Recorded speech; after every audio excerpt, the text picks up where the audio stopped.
Hey God, what's up? Hey Angel, did you give the dinosaurs more muscle like I asked? What? I told you to make them meteor. Make them a meteor. Meteor. Meteor. Meteor?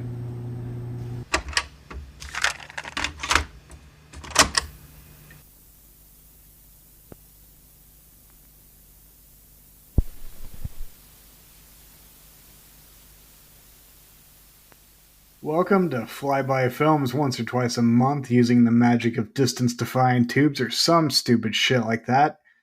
We get together to discuss films that either have been or will be forgotten. I'm Blake Collier, and sitting next to me in this tiny computer screen of a box called Riverside FM. They're not paying us for that, although I wish they were. But is my friend from Chico, California, Jamison Barsotti.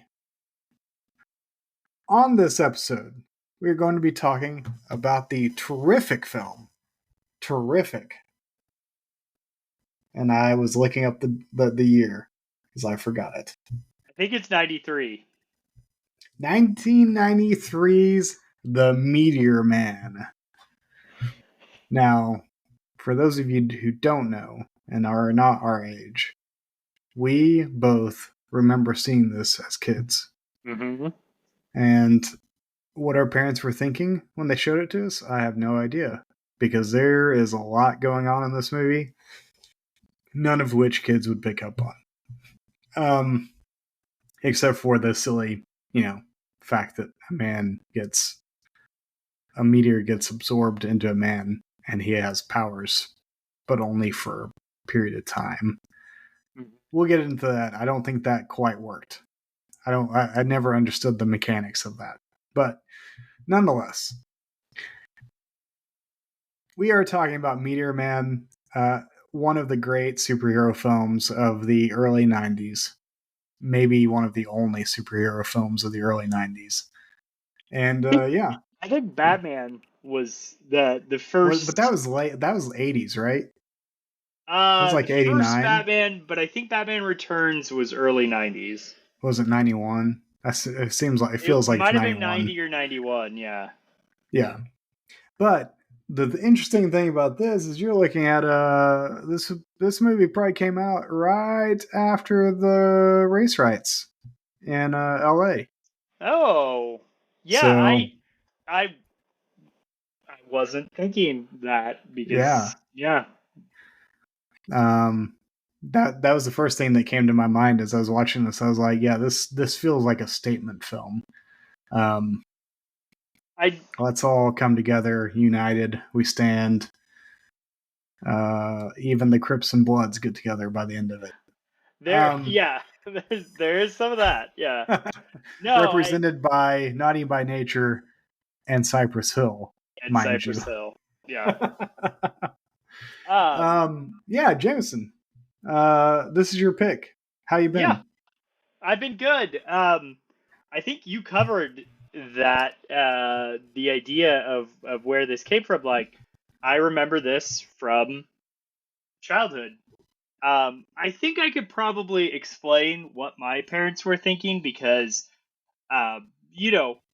despite some of the deeper context, which I don't think my family was woke to any of this in the 90s. But we were all very much asleep at that point. Yeah, we were all very much asleep. It was fun cape shit that was PG. It wasn't PG-13, so in contrast to the Batman movies, it was definitely not as dark as anything like that. And I'm sure we'll get into that. Even the Batman movies are silly, but they're dark nonetheless. Yeah. And the Batman movies we're talking about are like the Tim Burton ones, which, roll into the Bruckheimer ones, but like kind of sort of. So yeah. You mean the Schumacher ones? The Schumacher, yeah. How dare you mix up Schumacher and Bruckheimer? Yeah. Oh, I'm sorry. I'm sorry that like overly overly stylized giant set piece fantastical movies get jumbled in my mind. I apologize. Yeah, no, that's fair. That's fair. But one is the gayest. So Oh, this is true. This is true. Schumacher has a special place in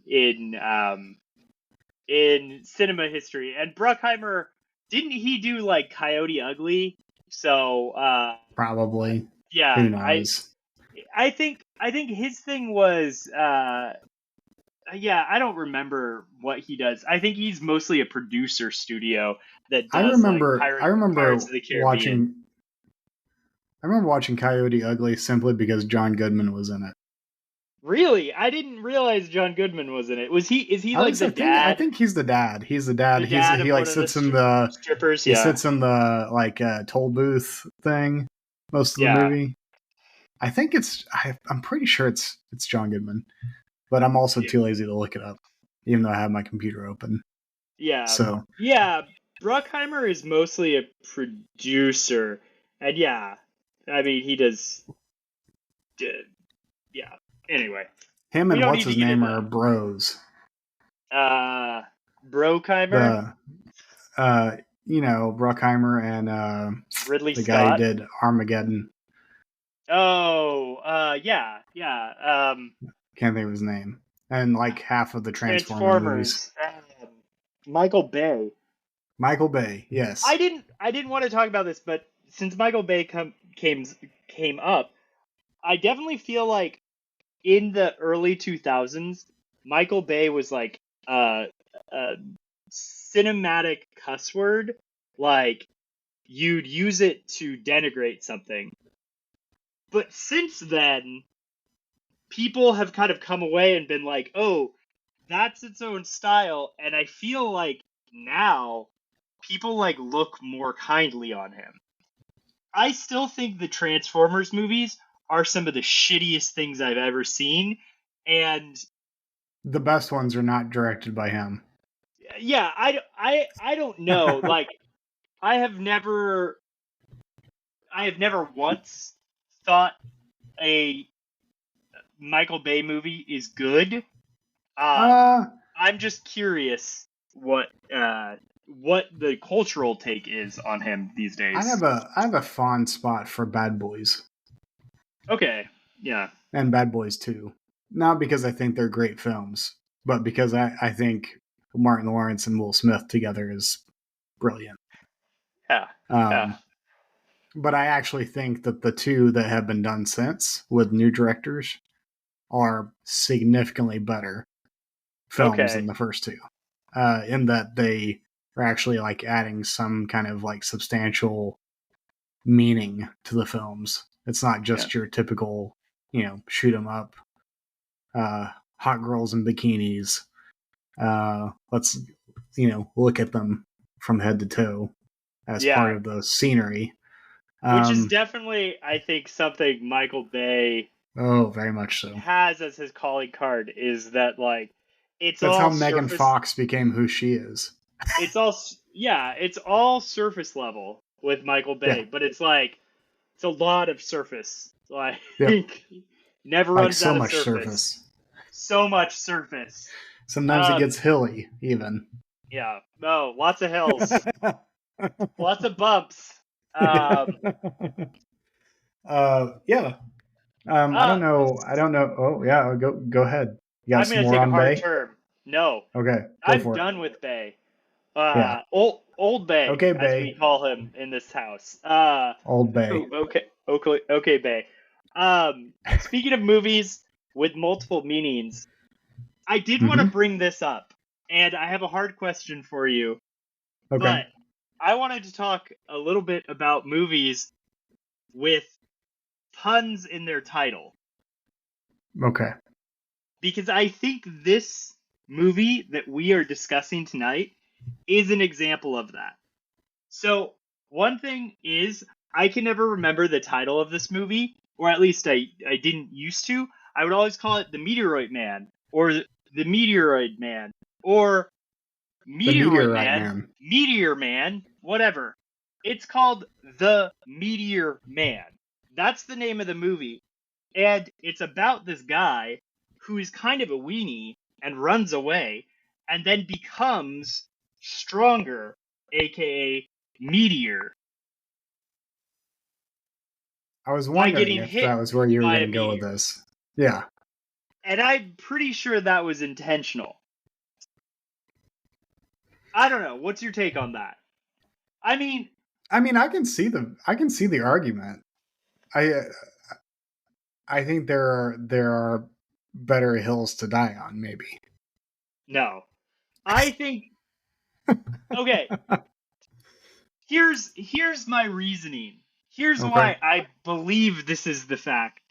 Is yes, this movie has, has this kind of community narrative to it that is Mm-hmm. actually kind of brings it out of some of the depth of certain things.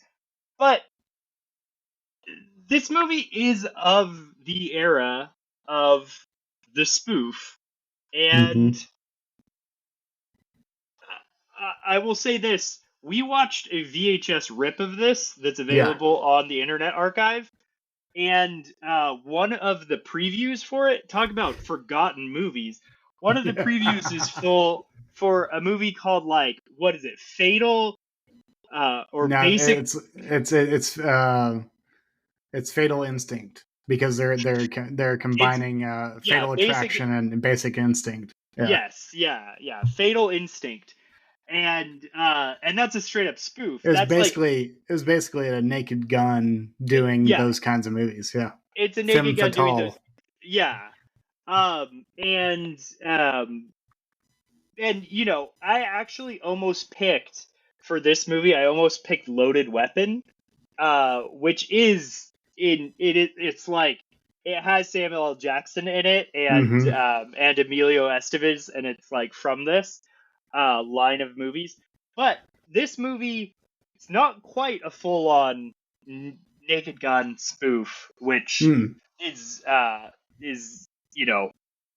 it is of the time, but there is a scene where the two opposing forces have a dance off, a Which catwalk I off. was freaking brilliant. Yeah, no, it was pretty funny, but this movie, I'm just saying, this movie isn't afraid of going in the stupid humor No, zone. yeah. No. And so I don't think it's above puns. That's my point. Okay. I mean, I'm gonna take your. I think there's Okay. something there. Yeah. It's just not a hill I would die on. You know. Well, I don't have to die on this. Like, Well, yeah, but no this is one's gonna what this come and. podcast is. This is what this podcast is for. Is dying on the hills of stupid opinions. Well, then I will die on this hill. I Okay. don't. Sure. But it's Why not a not? stupid opinion, so I'm not gonna die on that hill. Uh no. I was wondering if you have any other examples of these, um, in mind, um, because I think sometimes they make it into movies and you don't realize it until later. I have another example. hit me because I'm not sure I can come up with one off the top of my head. The Bourne Identity, No. Yeah. because the word "born" in that is the name. And Mm-hmm. for the longest time, I was like, oh, yeah, it's about Jason Bourne. But it's about an identity that just comes into existence. Yeah. The Bourne identity. And it took me a long time to figure that out. So, That's anyway. impressive, Jamison. Like that, I feel like everyone had that as like a back of their head. Like everyone knew that that's what was going on, but no one expresses it because that's the level of pun game yeah. we're dealing with here. It's like it's not quite worth mentioning. This is true. Well, I think Meteor Man is a better pun consider than me the Bourne calling Identity. out these fucking movie writers who think they're better than all of us by sneaking So in their puns. I do think. Hey, first off, I got nothing against puns. That is like 90% of my humor, and Sure. I do not apologize for it. Second off, the first Born Identity movie is fucking great. Everything after that, trash. Oh, do you want me to shit on the Born Identity?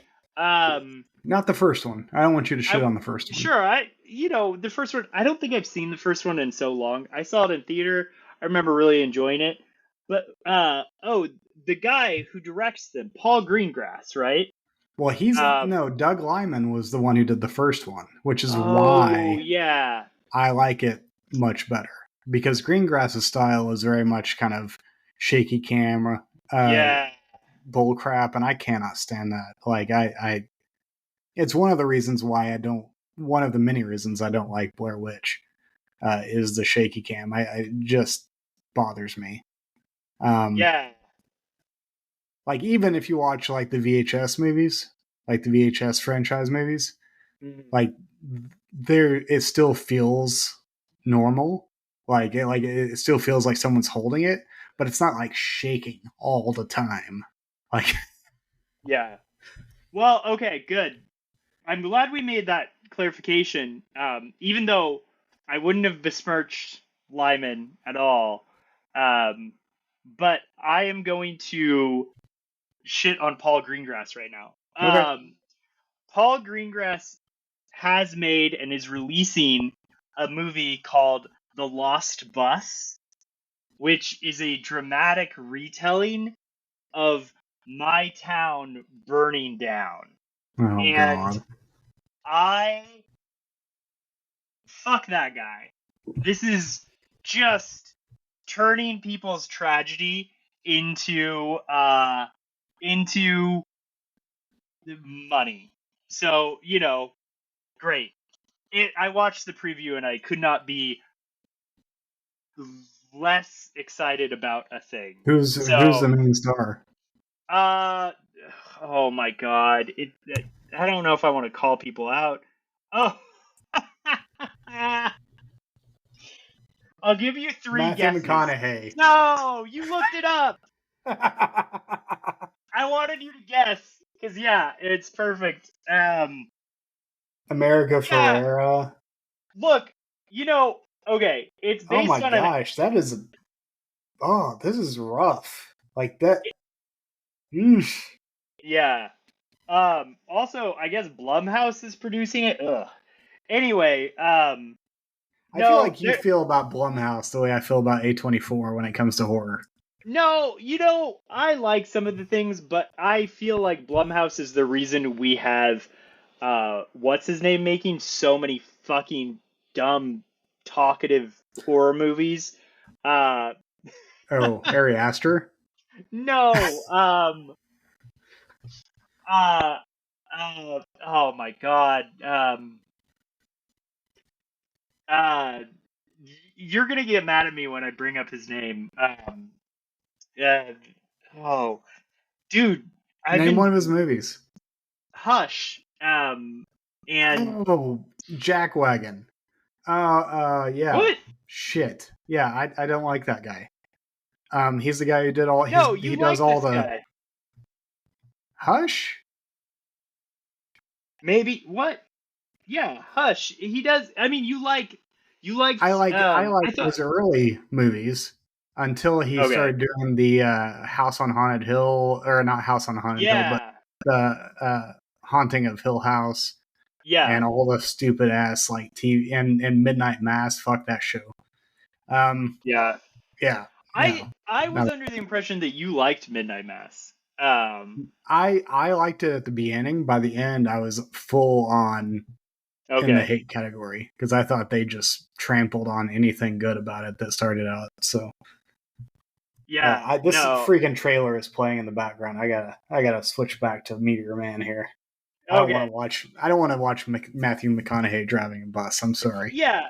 Okay, so my hope about this is it's based on an actual bus driver who did something really cool during the time. My hope is that guy got a shit ton of money and that he's set, because that's my only hope from this. I don't care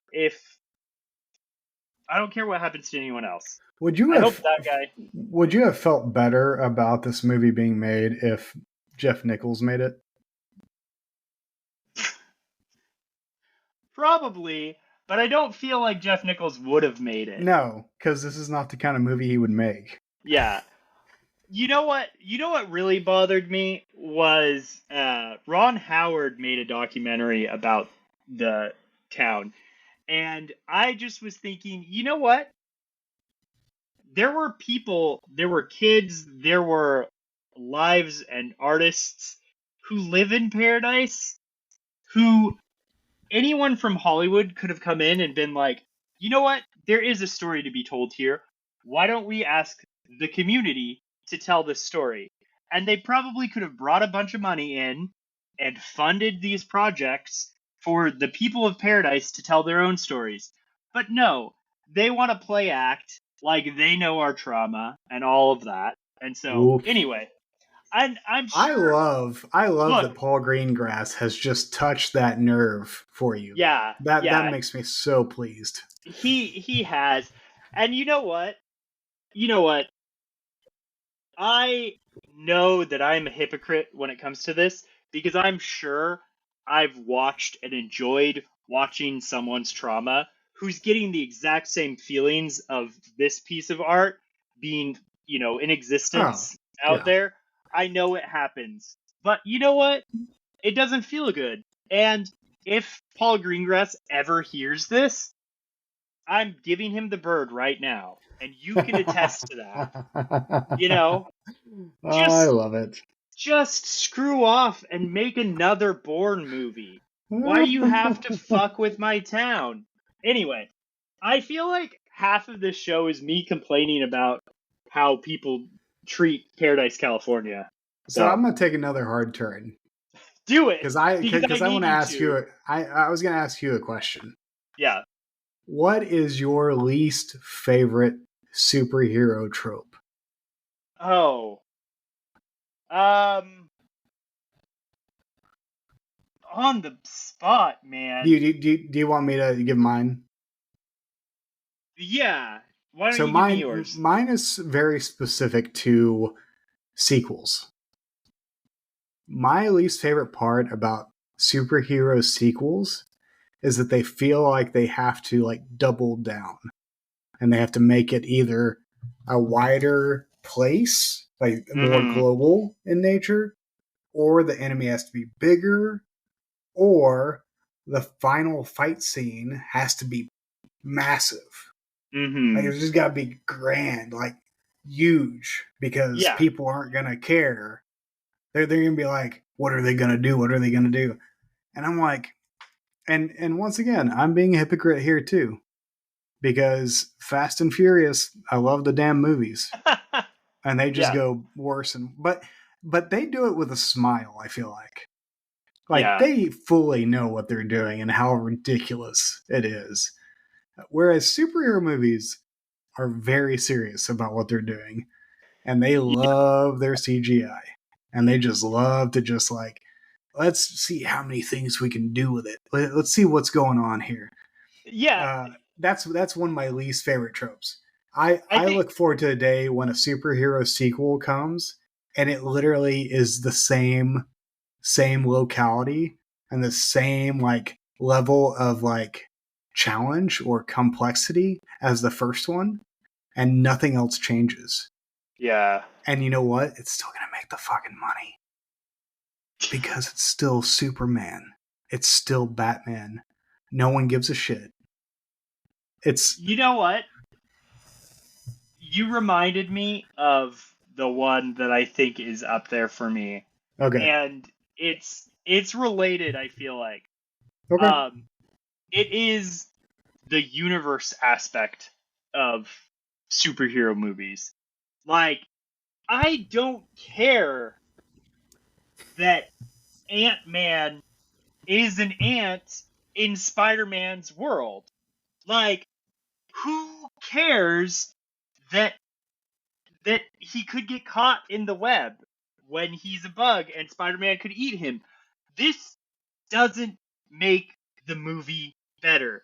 Just focus on the story. And not Anyway, only that, the only reason why people like the Ant-Man movies is because of Paul Rudd. If Paul yeah, Rudd was not in them, no one would give a shit about Ant-Man. yeah, he'd be too tiny to even care about. Exactly. But I mean, this applies to everything. Like, why Everything do has to we? be a universe now. Why do we need universes? Why? I mean, the movies are already universes. Like, just tell a good story that transports me into that specific thing. Like, I was telling you about this too. Like, these things are just ads for other Yeah. things. Like, I don't want a movie full of ads. I don't want to watch, you know, uh, Eagle Man and have to think about the Apple Boys. And, and then, oh, now I have to go out and buy all of the Apple Boy DVDs so I can know what the hell is going on with any of this. I don't care. And Easter eggs can suck it. Easter eggs can suck it. Um, Yeah. No, I'm in complete agreement. I think at this point, most people, unless you're just a diehard Marvel, DC, Star Wars, name your franchise, um, unless you're just a diehard fan, like most people are getting tired of this whole like everything has to be a universe, everything has yeah, to be tied together. No, no. yeah, At this point, you make a Star Wars film completely devoid of any reference to anything else, it's going to make money. I'm sorry, yeah, it's just going to make money. yeah, It's a machine at this point. Just yeah. start concentrating on good stories. You know No what? one gives a shit. Yeah, we just need. You know what we need, and eventually, I think this next decade, what's gonna happen is like it's gonna be so cheap to make movies. Like, with like people are gonna start using AI to assist things. Like, sure, you might think of these things as soulless, but it's not gonna be soulless when it's an indie director like pouring Yeah, their heart and soul into these things and doing it on a shoestring budget. Like, that's gonna have soul to it, and then someone's gonna make a a YouTube knockoff that's not gonna have to like add ads to everything, and we're gonna get another indie um, resurgence and things like that. And I think because people are getting sick and tired of all the shit that Disney is shoveling, like mm. you're gonna get cult status of these things. I just think that we need kind of spin-off technologies because the ones that are there right now kind of suck. Like, people do this with YouTube, but YouTube, applies their algorithm to it and splices these things up into weird things. And so you're watching a movie and then you get a commercial, halfway through, and it just busts it at the wrong time. So anyway, I think some of these like basic like watching and movie making technologies are just going to become cheaper again so that you and your friends can actually make something good that's going to Yeah. you know capture people's attention, and you can do this with your summer as a high school student, and Yep.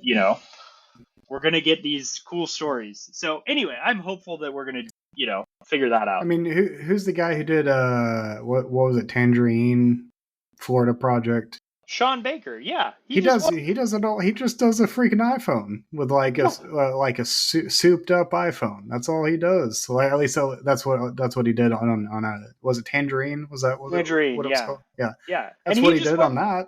I he just mean, won Best Picture. So yeah, you can do these things.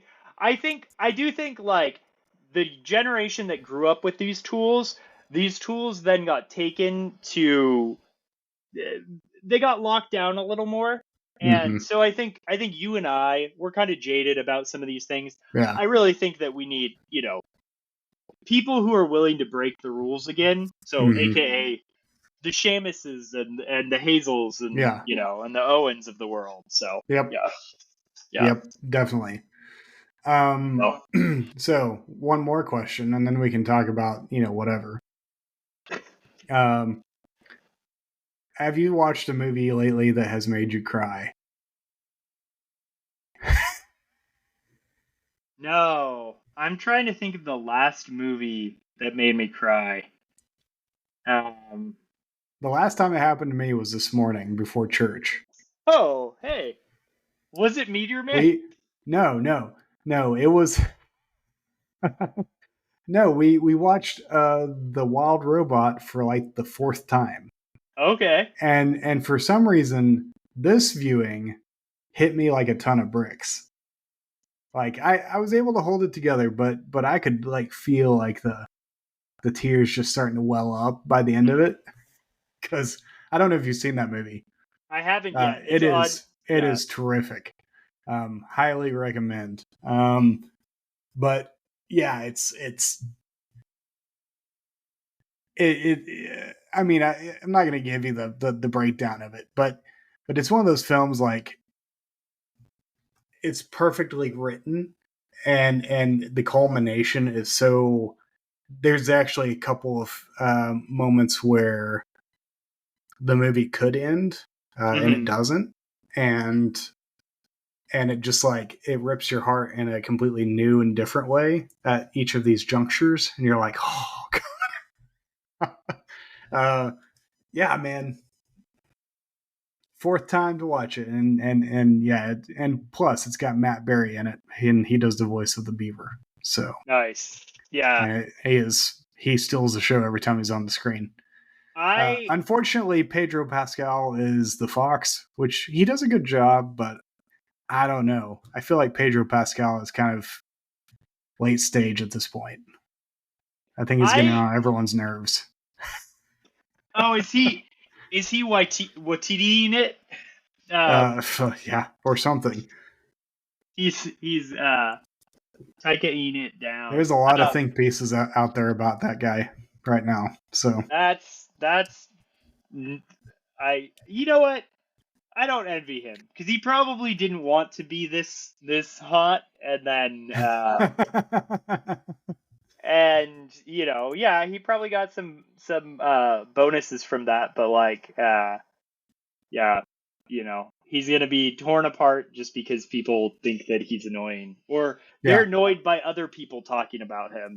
So well, you did bring up I believe you brought one of the past episodes you brought up Trey Edward Schultz. Oh yeah, and the movie Waves. I remember crying in that one in the theater when I saw it. I think I'm trying to think if After Sun got me, which kind of came out around the same time, and no, I don't think that got me. You know what? I also like I'm not one to not cry in movies. I won't cry in every movie, but there are movies that get me. And it's pretty rare for me to start blowing up, but I can name all the movies I did. Yeah. Well, so there are a couple that like stick out in my mind, like Grave of the Fireflies. I famously like had to watch that for a Japanese class, and we had to watch it like in class, and I was like, oh my god, I'm gonna start bawling, and there are all these people around, and like I was just like you know that I think you should leave sketch where he has to be in a meeting, but it's lunchtime. he's got the sandwich, and he's eating a hot dog, and he's like, I'm just so tired. I'm just so tired. Like, that's what I was doing to just try to make it seem like I wasn't crying. I was like, oh, I'm so tired. I'm pretending to sleep while watching this movie. Yeah. Hey, Jamison, do you think less of me that I still haven't seen that movie? No, I would be afraid of seeing it too if I were you. It's it's uh it's not a feel good movie. It will Well, make you feel no, bad. very Um bad. I don't know, like like I think at this point the only thing that will keep you from crying is because other people have built it up in your mind, and that might be kind of distracting. But like, it's a very good, well-made movie, and I think the more I grow in life, the more like terrible and heart-wrenching that movie becomes, because yeah, there's just so much like humanity to that movie, and sadness and despair, like true sadness, like.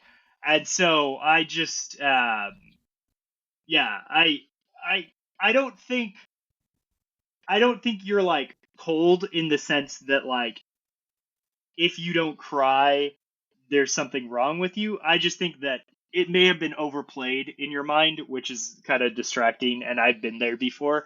But I still think that there's probably a good chance you will cry. No. But Uh, yeah, I feel like I am getting an education in all the animation I've missed in the past like decade or two. yeah, Because before I had really no reason to go see animated movies because that just really wasn't my thing. yeah, And um, every time I did go see one, I came out and I was like, man, it was fun. I remember being distinctly that way with Inside Out. I think that was the last one I saw in theater. And I came out of it, I was like, yeah, it was fine. And everyone was like, oh my god, it's amazing.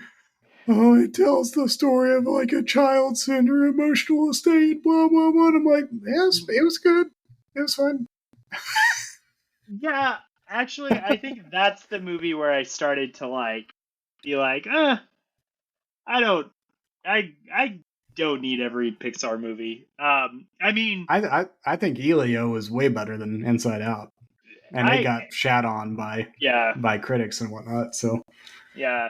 Um, there is another animated movie that like gets me every time. I do think this is more unique to me. But did you ever see The Illusionist? Um, like the Not an the Edward animated Norton. film? It's an Okay, I was about to animated. say yes, I have seen Yeah. that one and I love it. No, this one But came out. Yeah, this one came out like that would actually be a really fun one to watch because no one remembers that because everyone of remembers The Prestige, Prestige, which which is good too. is actually a good movie, Yeah. and yeah, is maybe better than The Illusionist, but I haven't seen The Illusionist since But it that also kind of falls into that category of two movies made about the same thing being made at the same time. released. Yeah, Yeah. yeah. Um, no, The Illusionist. Did you ever see Triplets of Belleville? Yes. So Illusionist was that director Sylvain Chomet, his follow up. Hmm. And did you ever see the movie like did you ever see any of the movies by Jacques Tati, like Playtime? So this is like cinephile territory, I right? don't think so. The I name sounds familiar, Yeah, but I don't think I've ever been able to get into them. They're these kind of like silent-ish films where there's usually kind of like this, but they were made in the 60s-ish, so they weren't okay. during the silent era. And there's noise and there's sound and sometimes people talk. But it's kind of this guy who is maybe like a little bit of a bumbling guy, and he'll like try to get through bureaucratic systems and stuff like that. Um, uh, but a lot of people like them. There's like a lot of like I don't want to call it slapstick, but like rhythmic humor to them, and Hmm. so these were famous movies. But Jacques Titi, I'm probably mispronouncing his name, but he was this That supposedly sounds brilliant right. director. Yeah, and he. So the movie The Illusionist, I actually like better than any movie I've tried to sit through by that director. It's about him, and it's about his. Well, it's like a fictional telling of his life, and it's about his daughter Okay. and how he is always just into his art and never has time for his daughter, and then his daughter kind of grows up and they never have the relationship ever. I don't know, it's really sad. So basically, just a French version of Cats in the Cradle, the song. Yeah, so if Cats in the Cradle gets to you, then yeah. Yeah, that sounds like it Anyway, would probably get to me. Although I yeah, didn't really have parents that were like that, but I mean, it's so that could be, it could be like all of this stuff that I have with my dad, but you know, mm-hmm. it's good. It's like um well made. So yeah. Do you want to hear a couple of movies that I probably would have hated outside of if I had watched them in any other circumstance, but with my kids? Mm-hmm. Yes. And because of that, I actually ended up liking them a lot. Uh, have you heard of a little film and its sequel called Moana Oh, I have heard of Moana. and I Moana 2? I think I knew that there was a Moana 2, but I wasn't. If Big you had, fan. Big yeah, fan. And like I said, I think if I'd seen it without kids, I would be like, it's fine. But man, seeing it with with kids and like being in that space of like being a parent and whatnot, like damn, some good yeah. shit. And The Rock is genuinely funny in it. You know, I So like the rundown. I think The Rock the has rundown is fucking hilarious. the Rock has good comedic chops. I think he should play that more Oh, very much because so. he tends to find himself in roles where he takes himself way too seriously, which for a former WWE guy, I just don't think works. No. So, Yeah. you No, know, I who gets that at at that level is mm-hmm. John Cena, I think. I feel Yeah. like John Cena is very aware of what his presence does to a role. So, Yeah. yeah. Yeah. And he plays it up every time. Yeah. Yep. And that's not to say that he doesn't have missteps. I'm not here to Oh, say every role that John Cena has been in is great, but yeah. I think there's that. Yeah. Um yeah. So Well, Moana 2, big fan. okay. Mainly because of the stupid chicken. That's pretty funny. That's a funny bit. And then Okay. the pirate coconuts. Yeah. There's little coconut people that run around and it's pretty great. And Well, what's his name? The guy in What We Do in the Shadows, long-haired vampire. Flight of the yes. Concords guy. He Yeah. does the crab in the first one. I And knew he that. is Yeah. spectacular. Yeah, that's probably my favorite song in that movie. The other thing I would like to add is that I have officially seen, outside of 2 seasons of The Lion Guard, I have seen all of the Lion King movies, live Okay. action and animated at this point. And I can vouch, I can say for sure that for a whole franchise, it is probably the only franchise that has any level of consistency from story to story. Like they have Okay. their timeline locked down nicely. Like I Okay. don't think I could pinpoint a spot where they're like, oh yeah, that clearly is not in the wrong time or like is not doesn't fit or whatever. I know they got their shit together. That's good. Whoever's in charge of the Lion King franchise, man, they know what they're doing. They've locked it down. We just started the second season of The Lion Guard. I Uh, didn't know that was a I didn't show. either.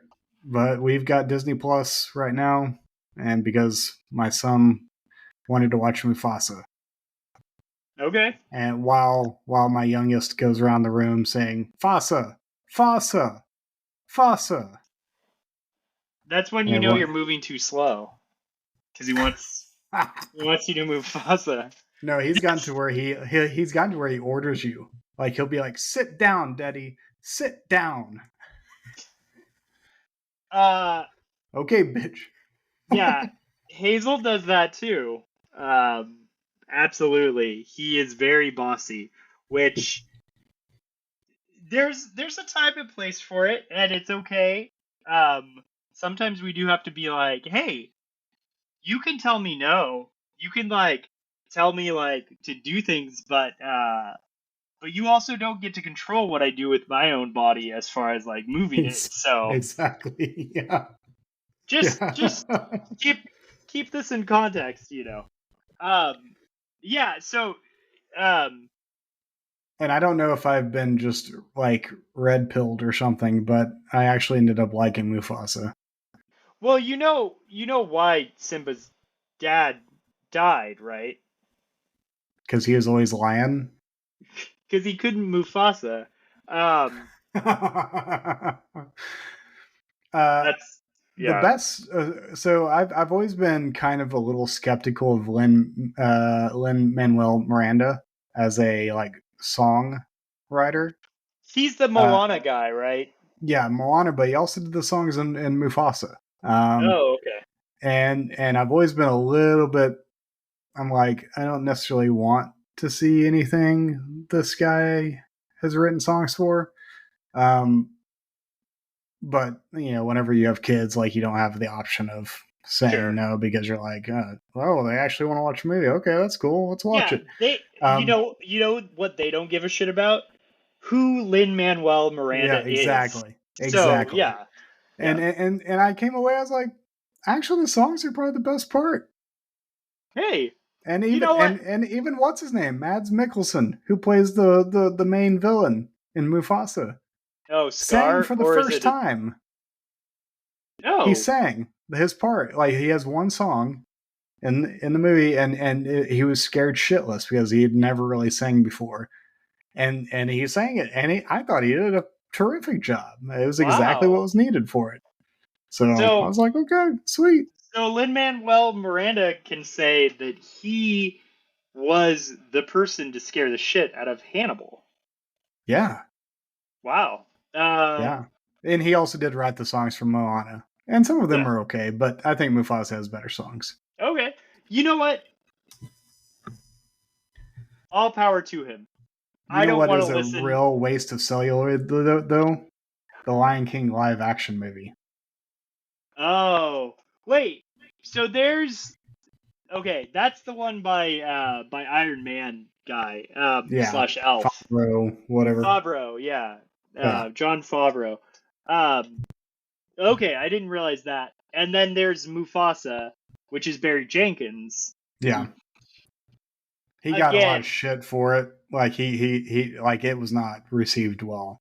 I thought it was pretty good. I don't know. Maybe I've just watched it too many times at this point that like it's it's in my head now, and so I can't not think about it. yeah. I mean, people can do what they want to do. I think I would be happier knowing that um, directors that I like said no to Disney from time to time, but you know, I don't think there's a point in like I don't know, just getting mad at someone because they made a movie. So, No. You know the point at which I will just stop watching film though? what point? If Jeff Nichols ever says yes to Disney. Oh, that's it. It's over. I'm like What my if last what if the last hero. what if Disney said we want to produce that dog radio show that you made, Jeff Nichols, and he got to create a new IP for Disney. No. No, okay. First off, John R. Erickson, who is still alive and wrote Hank the Cowdog. Hank the would not Cowdog. have any part of that shit. Okay, that's fine. That's fine. And you know what? I was just wondering. Yeah, I couldn't remember Hank the Cowdog. Thank you for Yeah. reminding me. Yeah, no, that is very Hank the Cowdog is very essential to my identity as a Texas Panhandle Okay, uh, I remember alum. that. Yeah, good shit. I feel like we should talk about the movie. We've wasted a lot of time talking about random film shit, Yeah, which we're is at actually minute surprising 50, because we and don't normally talk about movies all that much leading up to talking about the actual movie we're talking about. yeah, So I'm kind of proud of us in some ways. I think we had some good conversation. Yeah, I wrote down watch Moana and the Lion King movies. I but think we have. I think we have the first Lion King to show Hazel at some point. So yeah, the first Lion King is great. It's still the best of all of them. It's great. Um, but Privilege Wild Robot over all of the rest of them. yes, yeah, Yeah, no, it's I so have. good. That's And already Catherine like, O'Hara is a possum in it. She's awesome. oh, awesome possum. I am excited. Um, but yeah, I was gonna suggest that we try to wrap this up in an hour, but I don't think we're gonna do that because we're already at minute 50 and we haven't even But we touched the can movie. do an hour and 15, Yeah, we could do 20 an minutes. hour plus however long it takes for us to discuss this because, Yeah. you know, I mean, we only have so many points. yeah. Okay, so recap. If you didn't watch this as a kid, like Blake and I did, this movie is about a man who lives in the inner city of Washington D.C. and um, his neighborhood is being overtaken by the goofiest gang in the world, the Golden Stripes, Golden Tigers, Golden Lords. I remember Golden Lords. Golden Lords. They Gordon Lords. Gordon Gordon Lords. Lorg. Golden Lords, and you know that they're a part of the Golden Lords. You can identify them by their bleached hair, their golden hair. And their yellow lunchboxes. Oh yeah, everything's gold. But you know, the main character, Jefferson Reed, he is played by Robert Townsend, who here's a quick aside before I finish the recap of the movie. I can recognize a good handful to a dozen of the people in this movie. Even though I watched this movie, I don't think I could tell you who Robert Townsend is until I went back to, oh, he's the guy who made the Meteor Man. I guess he's been doing things. He's still alive. He's been making his own projects. Even to this day, he's not really a name anymore. But I guess he was at one point because if you watch a trailer for this, they say Robert Townsend about 15 times. Yeah. You know. Anyway, so I'm trying to remember what he was known for at the time, and I cannot for the life of me. I mean, I wasn't culturally aware. I didn't know anything. But maybe he was a comedian. I'm assuming he was, some sort of cultural comedian. Maybe if IMDb is to be trusted, he's apparently one of the godfathers of the independent film world. Oh, you know what? Great, good for him. That's awesome. Yeah. Anyway, so Jefferson Reed, played by Robert Townsend, he is kind of a weenie. He's kind of a scaredy cat. His whole vibe is to kind of duck and cover from these Golden Lords. And one night, when he is having a particularly terrible night, he gets hit by a meteor, and that gives him special powers. and then he uses those to become a superhero. And we'll take it from there. Yeah. So, To Blake, defeat the Golden Lords. to The defeat Gorgon Wards. the Gorgon words.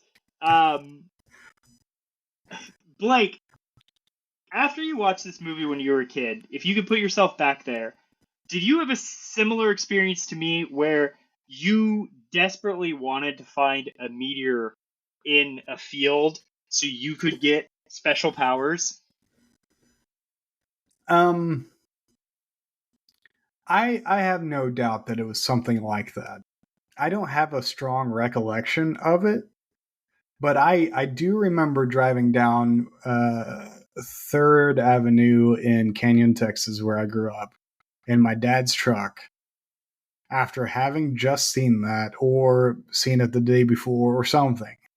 And I was like entranced by this movie. Like it was in Mm-hmm. my head. That's all I could think about while we were driving down that road.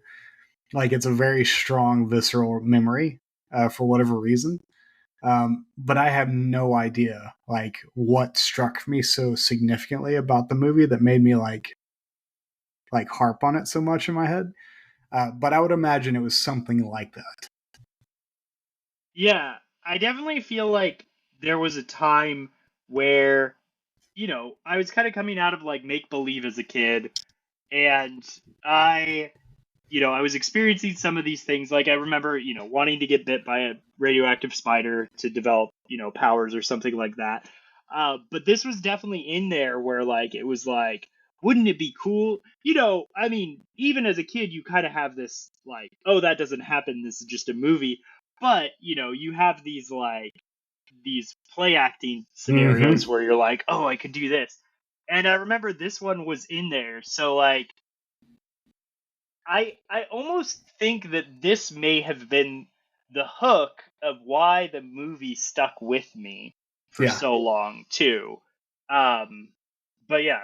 Anyway, what was so you have this vague memory? What else do you remember of this movie when you watched it? I had a vague memory of the suit he wore.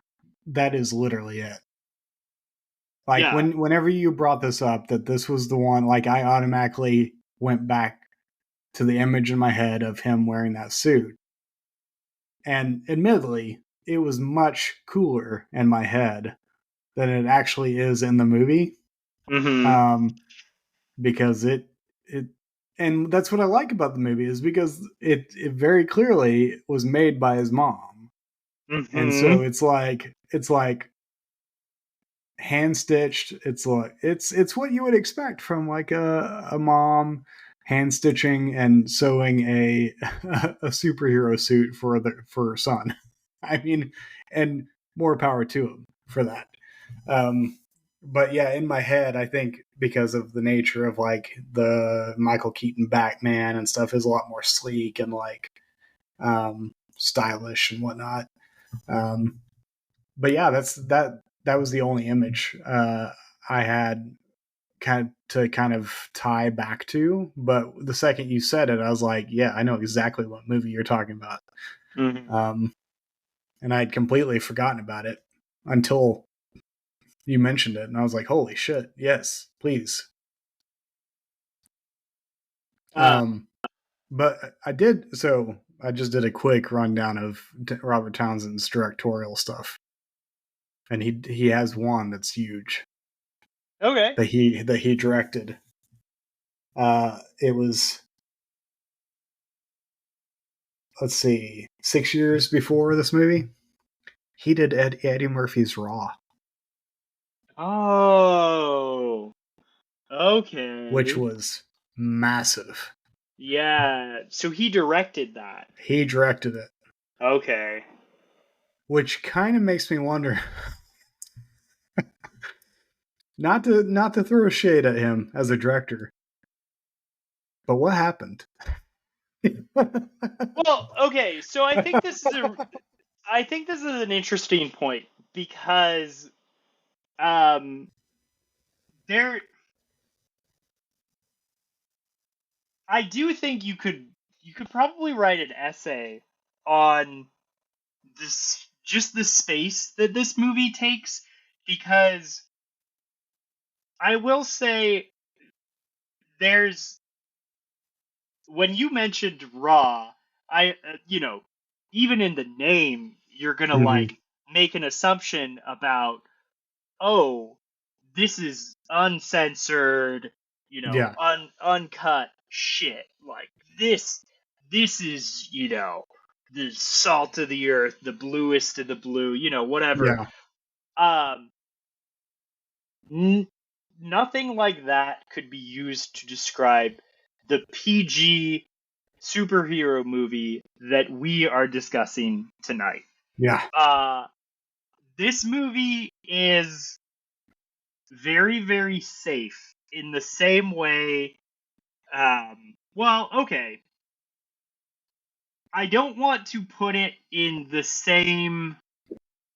I don't necessarily want to put it in the same category as The Cosby Show, but I think it has similarities.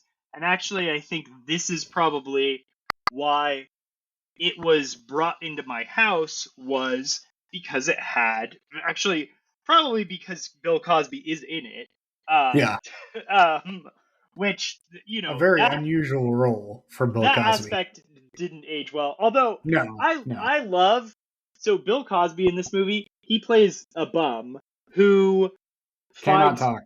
part of the meteor, and he just uses it to do more bum shit, which I actually loved. He like uses it to like reinforce his laziness and to kind of mess with other people, and it is actually really funny. I just like he doesn't use it to better his situation. He just uses Yeah. it to become more himself.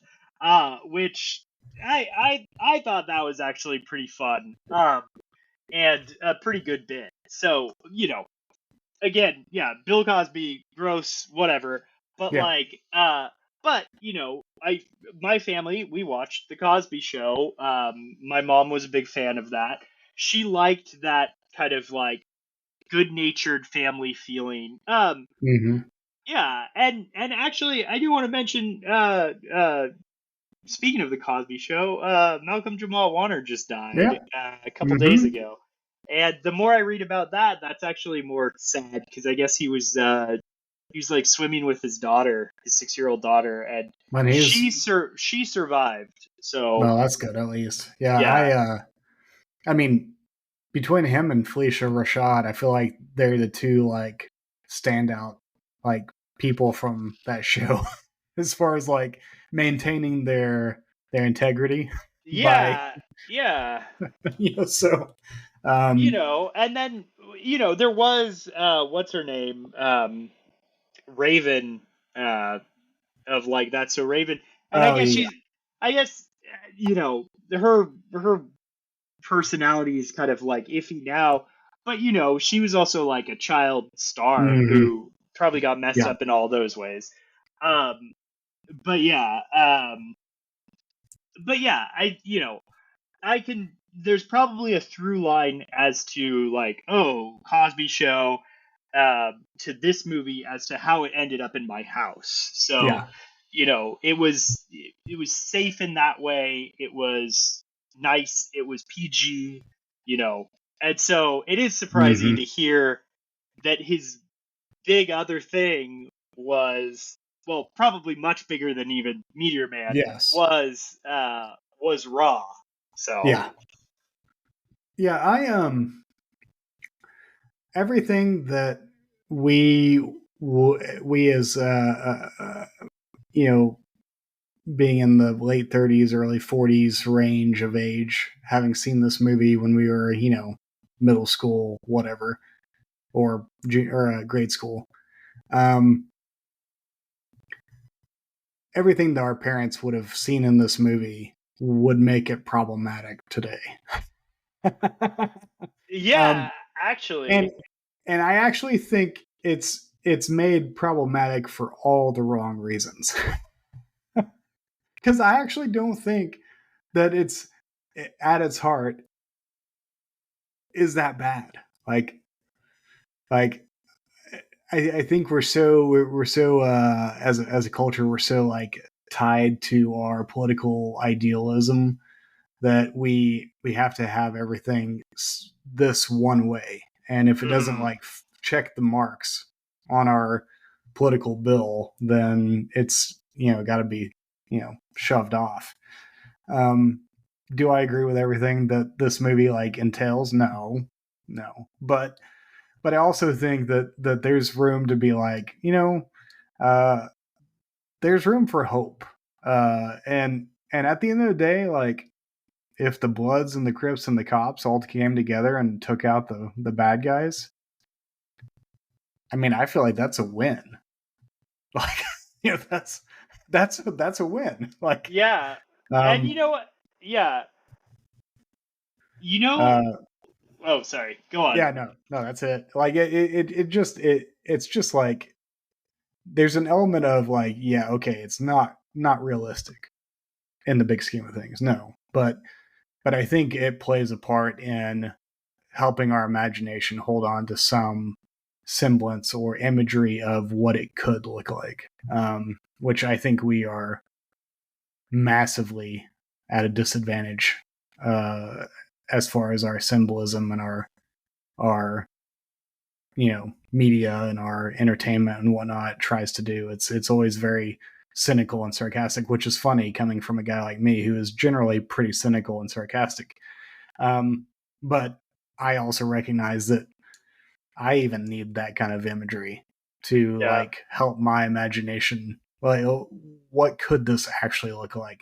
I think, and I actually, if you ever get around to watching Wild Robot, you'll understand what hit me so hard because it's very similar in a lot of ways. Like, what could the world look like in a space where we're not all fucked up? So Yeah.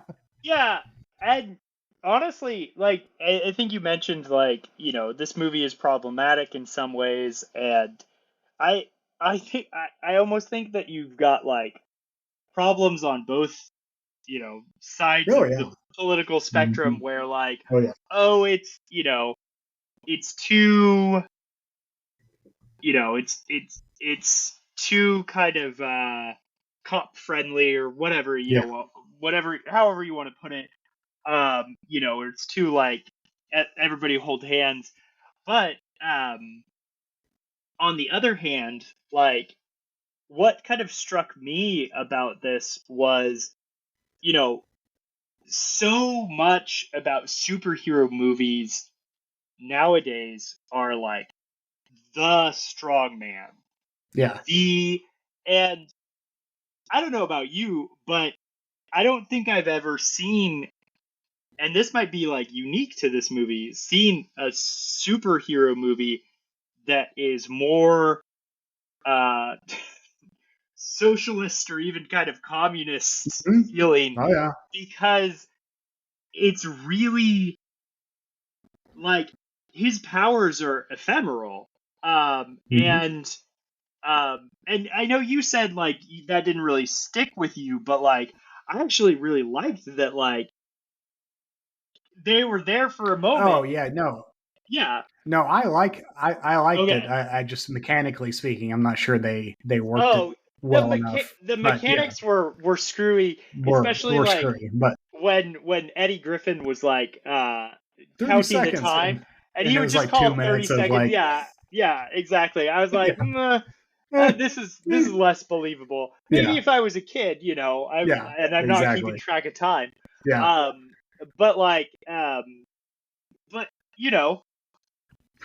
it really, like, yeah, he got strength for a little bit, but like, and he uses this to be like kind and to like grow vegetables, Yeah. which I thought, Inner city yeah, farm basically. Yeah. I was like, oh, there's some undertones here, yeah, Yeah. with like, feed the community, use my powers not for greatness, but for this. When Um, you can make a case that, like, what I was talking about with the hopeful symbolism is that that's mhm. exactly what he is for his community. Yeah, It's not he's not becoming he hasn't become a superhero to be their savior. He's become a superhero so they have something to look at and give them hope that their community can change.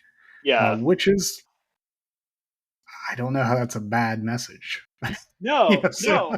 I actually think this movie like does a better job of portraying that than what I think sometimes like Batman kind of tries to touch on these things, but Yeah. it does because Batman is such a fantastical figure by the end of these movies. Like, there's no way they can land that. Well, and Like, there's no, he's so existentially, like, yeah, disturbed as yeah, a character that it never goes beyond, like, talk.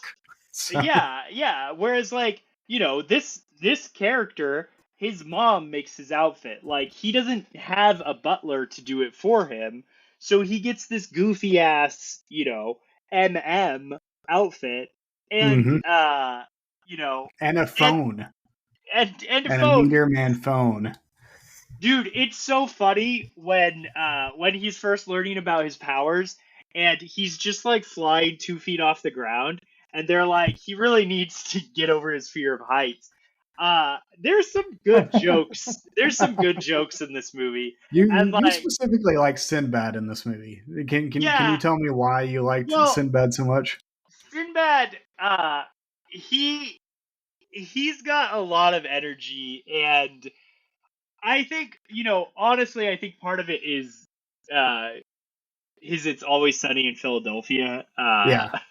cameo is in my Hmm. mind as like Sinbad, but he plays like an even so Jefferson Reed, the main character. He's this weedy guy who like tells his students to like run away from their problems and stuff like that.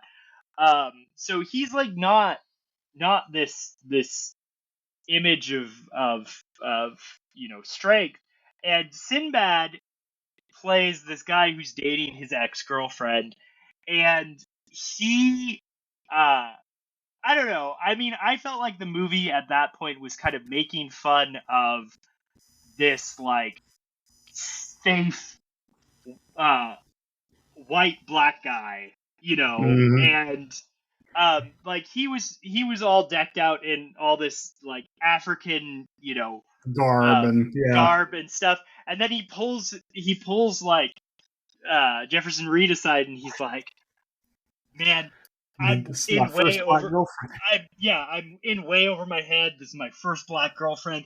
I don't really know what I'm doing. My real name is Bernard." And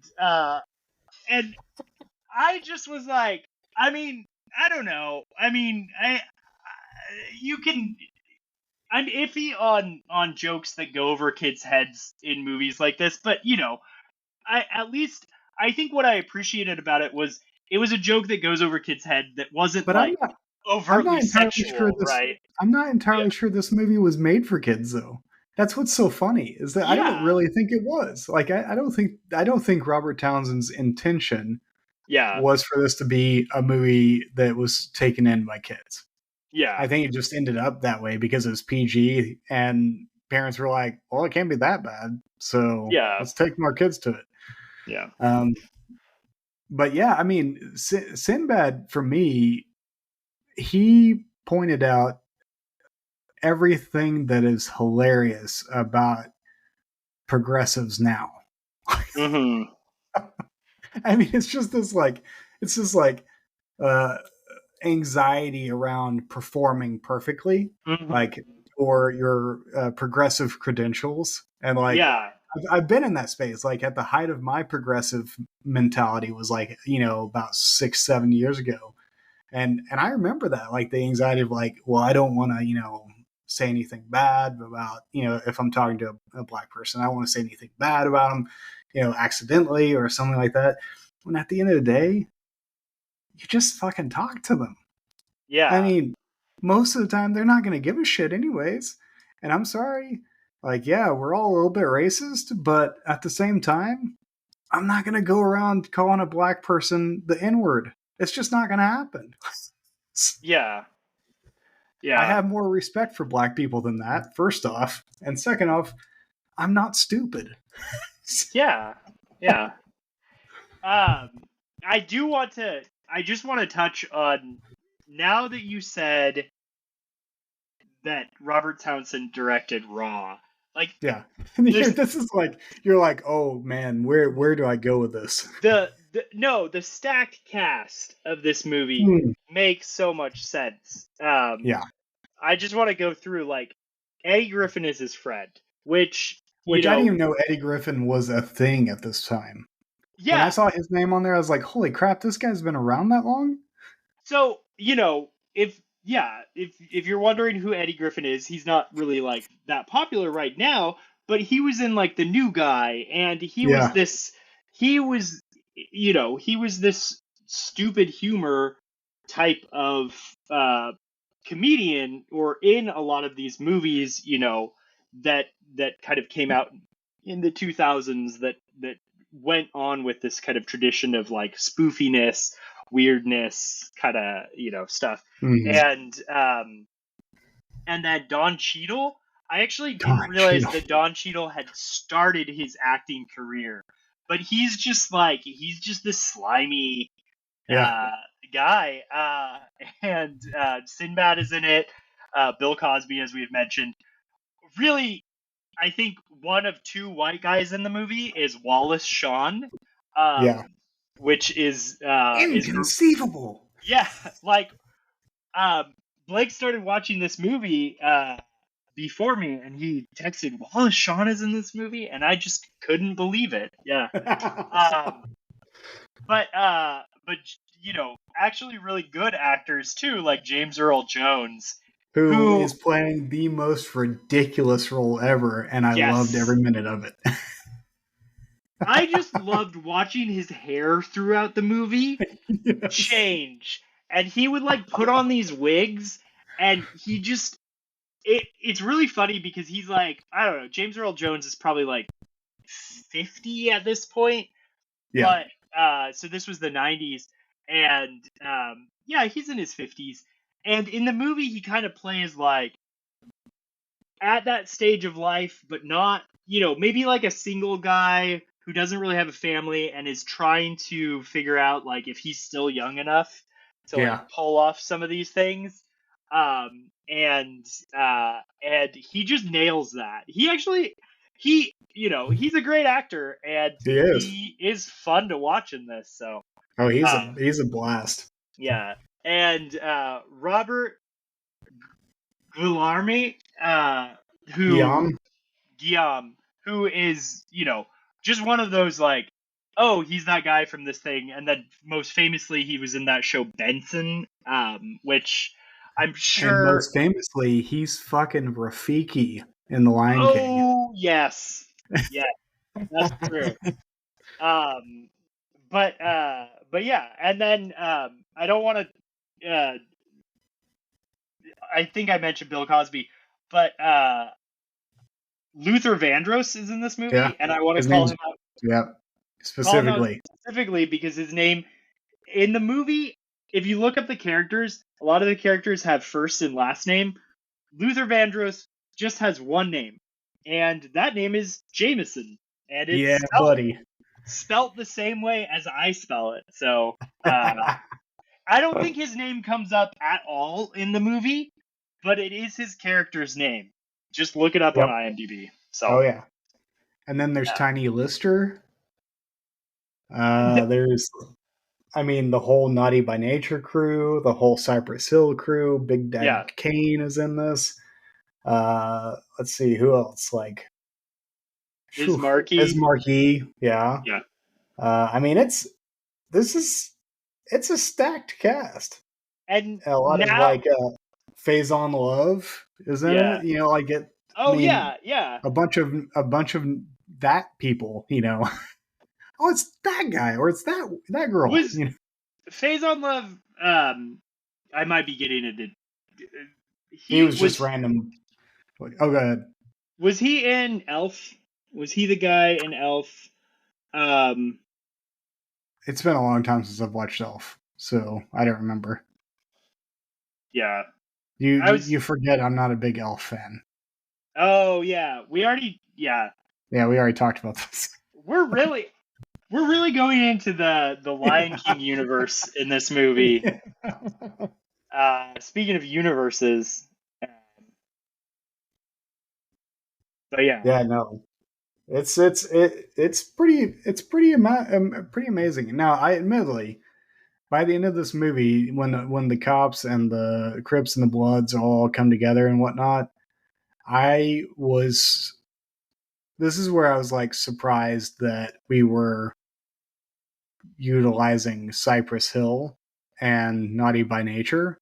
I was like, how did these guys sign off on this movie? Mm-hmm. I mean, one of the great Cypress Hill songs is called Pigs, and it is talking about how fucking stupid cops are. And I'm like Mm-hmm. thinking to myself, and this is still in the golden age of hip hop. We haven't really gotten out of old school hip hop at this point when this movie was made. And so I'm like, what was the drive for them to accept this role? I guess money? Maybe? You know, I don't know. I mean, okay, so Faison Love is in Elf. I was thinking about the right Okay, person. My sweet. my racism has been absolved, which is great. I feel good. You should feel good. Um, no, I feel great. yeah, you feel great.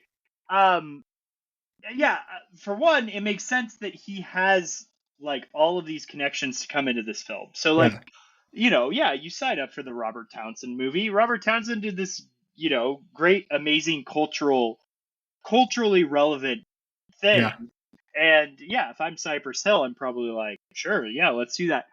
Um, I do think, you know, I, I think there was probably a bit of like, this is a comic book movie or a movie based on comic books. Yeah. So, not everything needs to have kind of a nice Political overtone. political overtone. Yeah. So there's probably some of that. I think And maybe they were down with the concept of this while still being still recognizing that we're far away from that representation. yeah, there is like this I think there's this like some of the movie it kind of feels like he's going with this like anti-violence, put down your weapons message. But Hmm. I recognized at the end um the when the Crips and the Bloods come to like save him, specifically the guy from Cypress Hill like Hmm. comes out of the car and is like, I'm gonna, they still have their weapons Oh and yeah, they come and they use them to fight the bigger bad guys, yeah. They the they more evil they guys. So they quickly down under those guys. yeah, yeah, yeah. So there's I I don't think the movie has, a perfectly idealistic version of whatever it's saying, but Yeah, it's I I think there's enough kindness in the film and goodwill that sure, why not sign off on it for now? yeah. I don't know. That's fair. I No, I think that's a good Yeah, response. I do think. Sorry, I got something to. Hey, Um, Jamison's, do you got the cancers? something maybe I'll go get it checked out later. Um, Yeah.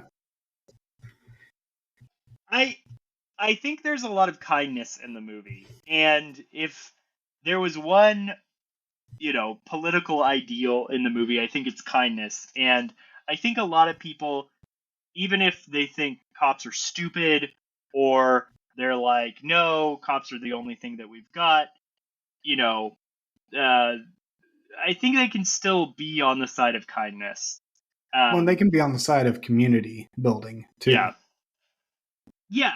And actually, I do, there is a part where he says, like, he even calls this out. He's like, you like to complain about the cops. He gives a speech to his community, but he's like, Yeah. but like, they're doing something and you guys want to do nothing, so, and I don't think the message of that was like, that The cops are good and y'all are bad. Yeah. Fuck. Yeah.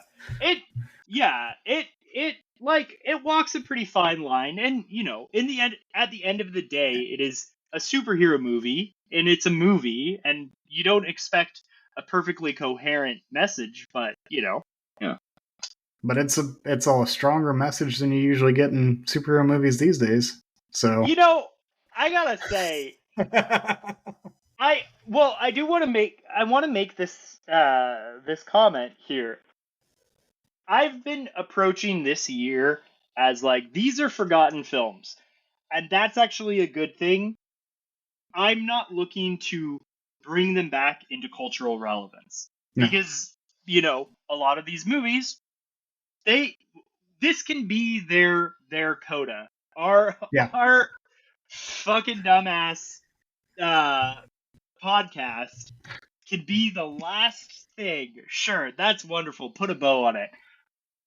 I think this movie, history doesn't end with a bang. It ends with two dinguses. Yeah, it ends with two dinguses. Can we? I think we should make a new tagline. I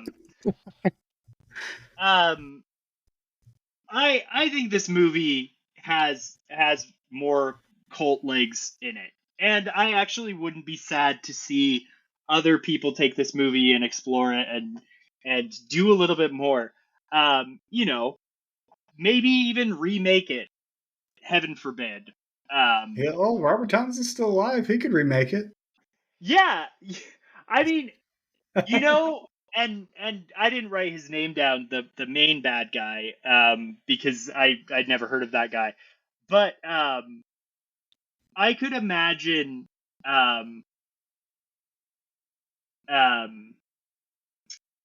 Key playing him. Every time he was on screen, Oh yeah, I was like, oh yeah, he would do a good job with this role. Frank Gorshin. Yeah. That's Anyway, and you know what? He was the Riddler in the first Batman the movie back in 1966. Oh. Hey, cool. Yeah, there you go. Frank Gorshin? Yeah. Wait. Are we talking about the same guy? Oh no, not the head bad guy. Not like the white guy? Not the white guy. Not the old white guy? No, The head of the Gorgon words? The Gorgonzols. The Golden Lords, yeah.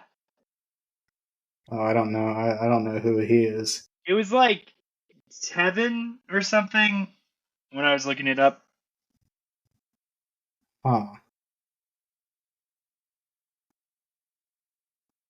Yeah, I don't know. Yeah, that's fine. Anyway, no, Roy Fegan. Fagan? Fegan, yeah. Okay.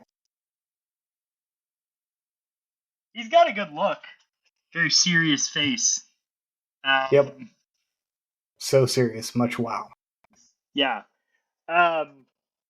Anyway, yeah, I'd be happy to see this movie kind of spring back into the cultural relevancy. Yeah. It's got a better chance of being remade than Blade. True. Oh, yes. I actually really appreciated rewatching this movie. And I'm glad you picked it. And it brought back some nice childhood memories. And I actually enjoyed myself. I thought, for a superhero movie, it was a hell of a lot of fun. And it was just silly enough to be like, no, guys, seriously, this is a superhero movie. It's okay. You can just have fun. Like, Yeah. Yeah. And I will say, Kira watched it for the first time. She didn't have nostalgia based on, uh-huh. something like that. And she actually said she enjoyed it quite a bit. So, There you there's go. some outside opinion too. So, Yeah. Yeah. Sweet. That's all I got to say about it. I think that's great. Okay. Bye. All right. Bye.